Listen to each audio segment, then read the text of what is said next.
Hello, I'm David Gerard and this is Pivot to AI. Today, in AI bubble economy news, looks like we're buggered, chaps, inside and outside AI.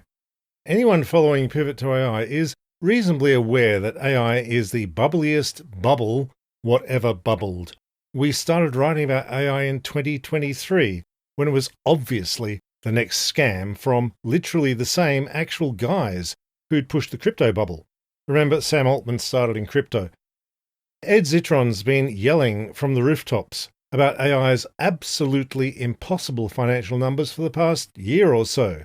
Now we're finally seeing the mainstream financial press admit this might not be robot heaven and all the AI pumpers telling them everything was fine just might be full of it.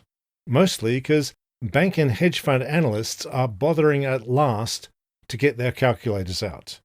We had a nice Wall Street Journal headline too. Spending on AI is at epic levels. Will it ever pay off? Here's a quote. A big problem. No one is sure how they will get their investment back, or when. Unquote. Bain Capital writes up how all of the claimed trend lines mean that by 2030 AI would need 200 gigawatts of power generation. That's enough for 200 medium-sized cities. But more than that, the money to build that 200 gigawatts, power stations, interconnects and so on doesn't exist, let alone the strain it'll put on supply chains for all the parts. David Crawford of Bain says, quote, by 2030, technology executives will be faced with the challenge of deploying about $500 billion in capital expenditures and finding about $2 trillion in new revenue to profitably meet demand. For comparison, Morgan Stanley told the Wall Street Journal that AI products took in only $45 billion in 2024, which is a lot of money until you realize it costs even more than that. George Saravalos of Deutsche Bank put out a research note warning that, quote, it may not be an exaggeration to write that NVIDIA, the key supplier of capital goods for the AI investment cycle, is currently carrying the weight of US economic growth. The bad news is that in order for the tech cycle to continue contributing to GDP growth, capital investment needs to remain parabolic. This is highly unlikely. AI machines, in quite a literal sense, appear to be saving the US economy right now. In the absence of tech-related spending, the US would be close to or in recession this year. Unquote. That is, the economy is actually as screwed as it feels right now, but the economy numbers are officially looking great because a few large tech companies are spending billions of dollars on NVIDIA cards. That's it. That's all the market gains. That's the economy. And all these AI data centers, this isn't long-term infrastructure. This isn't dark fiber they can light up decades later when they need it. This is NVIDIA chips with useful lifetimes of maybe a couple of years. Barclays released an analyst note wondering, hypothetically, what if this was the B word? There's one other teensy problem here. The AI products these companies are selling don't work. Saravalos at Deutsche Bank says, quote, growth is not coming from AI itself, but from building the factories to generate AI capacity. Unquote.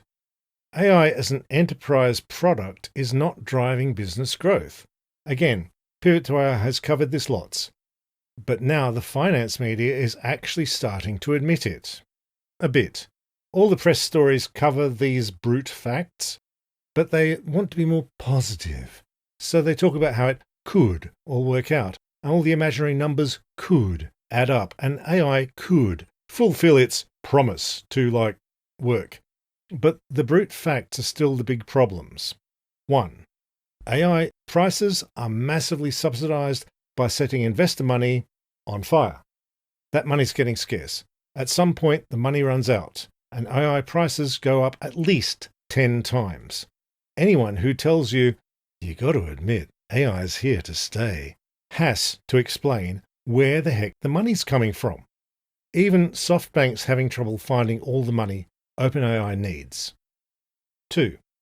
Data centers and power for the data centers. AI demands more electricity than there actually is yet. 3. The tech is flat. Generative AI hasn't had any real advances in years. Best they can do is spend hundreds of times more tokens on each query for a slightly better answer, and they're completely out of training data. Large language models show no paths to improvement.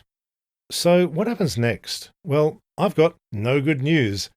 I made my prediction before. Venture capital will pour money into AI until about 2027 at latest, because there's no other game in town. Then the last of the money, even from the desperate investors who need a bubble, that money runs out. Then it dies. AI prices go through the roof, the stock market loses all that hot air and crashes. Out in the wider economy, where you and I live, it's Great Depression too, depress harder. Everyone's even more out of a job than they are right now. Everything's broken. But I'm sure people will respond in an orderly, calm and considered manner. Vote harder. Thanks for tuning in to Pivot to AI. Meanwhile, here in Great Depression 1.9 beta, it's Pledge Week at Pivot to AI. We've had a pile of sign-ups on the Patreon. Thank you all so much. Your $5 is the best way to support Pivot to AI coming out daily. But also, I just got 2 new t-shirt designed up. They're the round pivot logo that I'm wearing right now on YouTube, but with black text, so they work on light shirts, and also no text. No text means we finally have the good stuff. Pivot to AI clocks, Pivot to AI pin badges, Pivot to AI Christmas cards for all your prompt fondling friends.